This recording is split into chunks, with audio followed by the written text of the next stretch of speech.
What's going on, everybody? Thank you so much for joining me once again to another episode of Snaps and Golf Claps.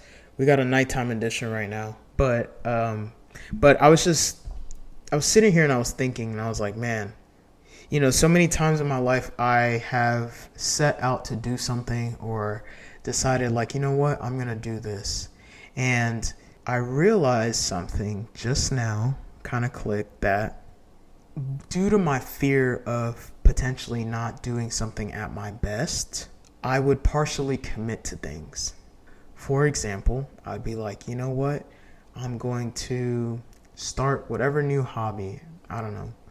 But I wouldn't put any type of parameters around it. So like about 6 months ago, I said, you know what? I'm going to start a YouTube channel. And I was doing like voiceover videos.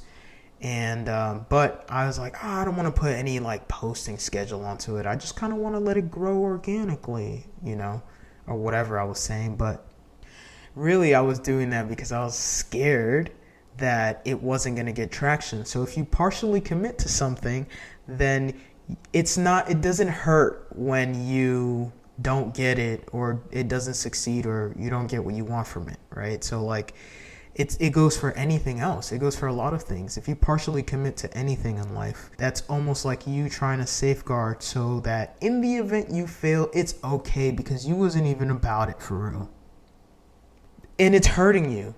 Like, I'm here to tell you that that's actually hurting you and it's getting in the way of you succeeding in anything, because in order to actually be good at anything, and this is not just, picking up new hobbies, or this is also for relationships, friendships, jobs, any opportunities, your life, right? If you have a goal and you decide, you know what, let's do it. I'm gonna do it. But you don't put any like real goal setting to it or real like energy into it, it's not going to be successful. Like, things don't just happen as a matter of fact. Things don't just fall into place just because. Like, you have to have your vision set on something. You have to have your mind set on something. I think what it is that when we do say, all right, cool, I'm going to do X, Y, and Z, and I want to be done with it by this time, or I want to have this done this time, or I want to whatever, and we start putting actually like dates and times and parameters to it, it makes it real. So then you gotta do it. It's like an accountability thing. Like, something in your brain just clicks on like, ooh, dang, this means I gotta do it. Obviously, you could always back out of it. You shouldn't, but you could always back out of it even if you have those. But it just makes it a little bit more real. It's just like what they say, like, whenever you write things down, the more specific you are, the more apt it is to happen. So it's the same kind of energy. Like, this means it's going to happen. So what I'm saying right now is that if you guys have noticed that, because like I said, I'm guilty of this in the past and I've been actively working to not be this person. But if you guys have ever noticed that you start things and don't see it through, maybe look at why you're not seeing it through. It's very possible that the reason why is because you're partially committing, and nothing partially committed to ever does well or will ever do well. You have to put all your energy into something, especially when it's something that like is about you. Like, you got to bet on yourself 100%, because that's also going to bleed into everything else that you do.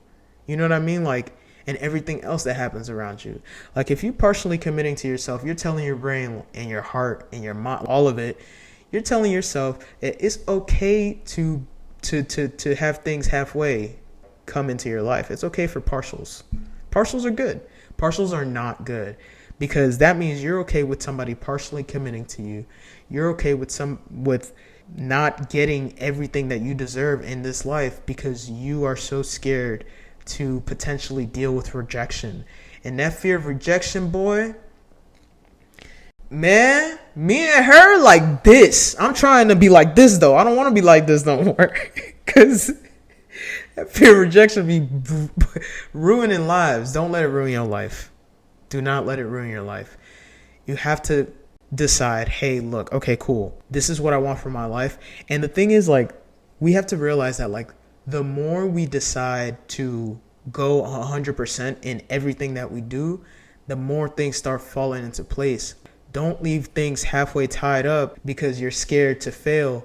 you're gonna fail then. Like, things will not follow through. Things will not turn out to be the best that they can be if you're just partially putting your energy into it out of fear and potential preservation of your feelings and emotions. But what you're not understanding is what's going to hurt your feelings more is not committed to something 100%.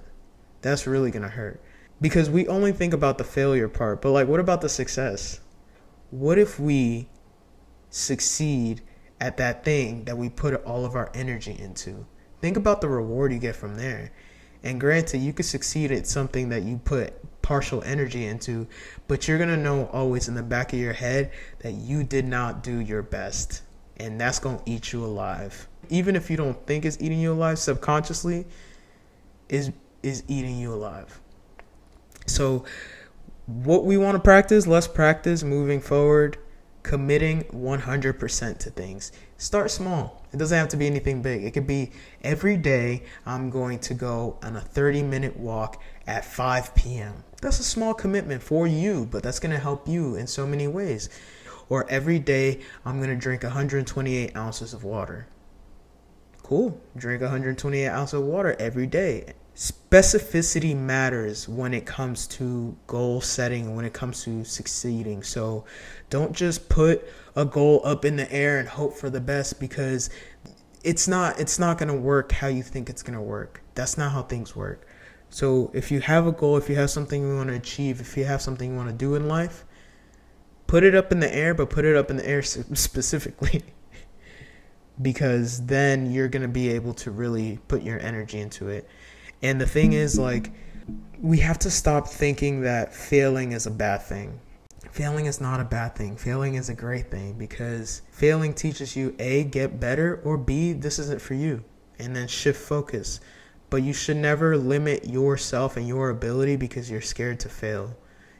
Life is about that. Life is a balance. There's a duality in life in everything that we do, right? Life and death, failure, success, good, bad, happy, sad. Like, there's dualities all around us in life. So in order to succeed, we have to go through failure at some point. So welcome that failure and don't take it as I lost. Take it as I learned. Whenever you fail, that means you learned. Now you learned something. Either you learn how to do something better, or you learn that thing is not for you. Regardless, you learn. So failures are learning opportunities, not losses. So we got to shift our perspective on that, and we got to do better. And y'all hold me accountable, please. This is like I said, this podcast is for conversation. So I'm putting this out there. This is me going 100%, putting all my energy into this channel, and I will continue to do so.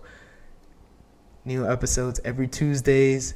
If y'all don't see an episode posted on Tuesday, first and foremost, check that I'm okay. Second of all, come after me, because I'm putting this out there. So anyways, I appreciate you guys so much. Thank you so much for listening. Once again, thank you so much for your support. You guys are awesome. All the love and support has been great, and I appreciate it. Make sure you subscribe. If you like this video, share it. And sending you lots of love. Thank you.